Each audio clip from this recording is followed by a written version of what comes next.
I wanted to go back to Saturday night and talk about the FloRacing outage that affected the platform for a couple of hours right in the middle of one of the biggest nights of dirt racing we have all season. We were right in the midst of the World 100 at Eldora, the Tuscarora 50 at Port Royal, and a number of other shows, including USAC and some regional sprint car action.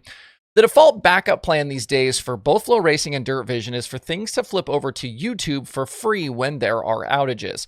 That keeps everyone watching while technical issues are sorted. What's interesting though, looking at the live YouTube numbers for Flow, is we can get an idea of what was popular in the night and just how many people end up watching these shows on a weekly basis. Viewership for the World 100 nearly tripling that of the Tusky 50 at Port with the high limit sprint cars. Those two, though, with dramatically larger audiences than the other shows that were playing that night.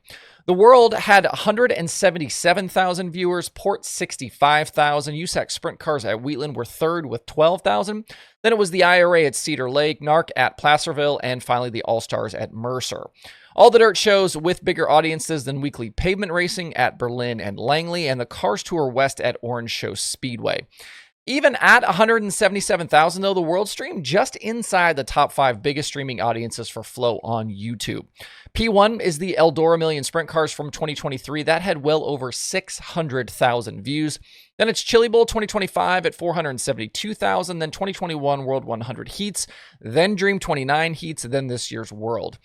These are obviously not total audience sizes because on Saturday, Flow did end up coming back and people were split between YouTube and Flow.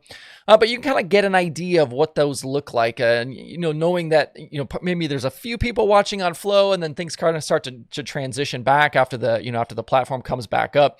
And for High Limit in the World, though, those are solid viewership numbers, I think. And if you want to get an idea of how many people may be watching on the Flow side, consider these numbers.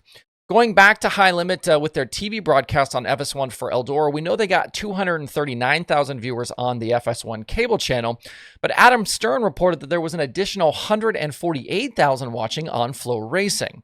If you want comparison, though, for the other racing series that were on, NASCAR Cup races regularly draw a couple million TV viewers, the Xfinity series usually around 1 million.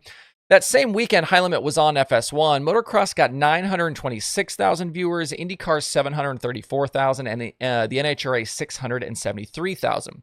So even with the added Flow numbers, High Limit just only a little better than half the NHRA viewership.